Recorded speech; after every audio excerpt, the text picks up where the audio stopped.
Now, we welcome David Gruen, who's Deputy Secretary Economic at the Department of Prime Minister and Cabinet, Australia's G20 Sherpa, and he does oversight the task force on Australia's post-2020 emissions targets within the department.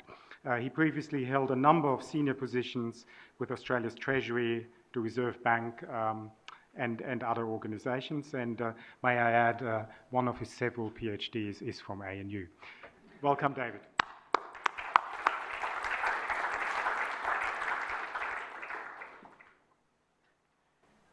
I think several is a little bit of an exaggeration. Thanks, Frank and Peter. As the Prime Minister has said, it's important that the Paris UNFCCC conference is a success and results in a strong and effective global climate change agreement. To that end, last December, at the time of the Lima conference, the Prime Minister and the Minister for Foreign Affairs announced the establishment of a task force in the Department of the Prime Minister and Cabinet to look at post-2020 targets for Australia ahead of the Paris conference. The PM committed to announce the target in mid-2015 after the task force had completed its work. The task force was established shortly after that announcement.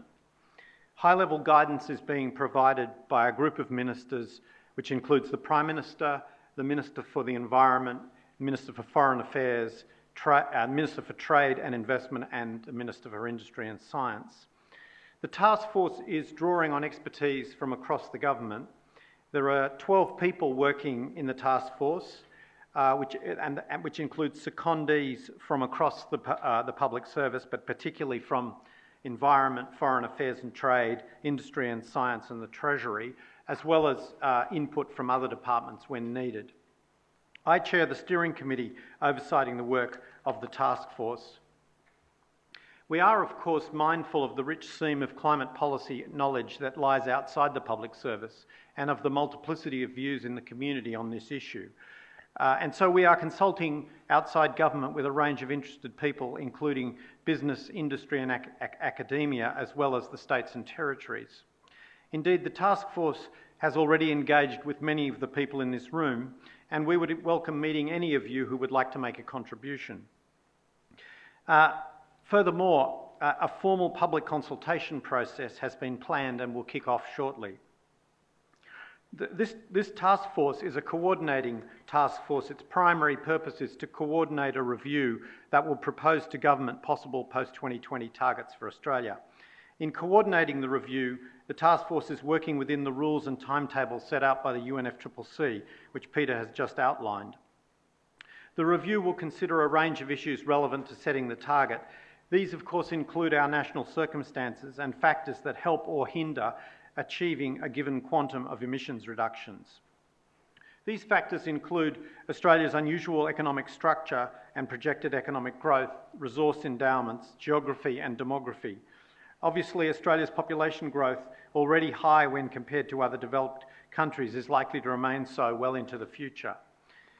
Furthermore, long-term structural changes in the economy, particularly with the end of the mining boom, are likely to see a continued move towards a more service-based economy that will lower Australia's emissions profile and the share of GDP that Australia derives from primary industries. Nevertheless, that share is still comparatively high relative to other developed nations. As Peter touched on, resources account for a very large share of Australia's exports. Canada is often cited as a country with similar economic characteristics to Australia, and it is indeed true that agriculture accounts for roughly the same share of exports in Canada and here, but resources account for about 28% of Canada's exports, but about 53% of ours. The review is obviously going to draw on a range of previous quantitative analysis, including earlier Treasury modelling, the most recent vintage of which was presented to the Climate Change Authority in 2013, and also comparative exercises by consultants and stakeholders. The government has made it clear that our post-2020 target must be consistent with continued strong economic growth, jobs growth and development in Australia. Furthermore, As is well recognised, nothing of value is achieved if emissions-intensive economic activity in Australia ceases, only to be replaced with more emissions-intensive activity undertaken overseas, which produces essentially the same goods or services. Along with the post-2020 target, it will be important to think about how Australia will reach the target. The task force is seeking information on policies across the broad range of relevant sectors of the economy, which could achieve abatement in a cost-effective manner, including those that arguably have a negative marginal abatement cost and have co-benefits. One obvious example is measures to improve energy productivity, and Peter already talked about the big improvements in emissions, in the reduction in emissions intensity of the economy over time.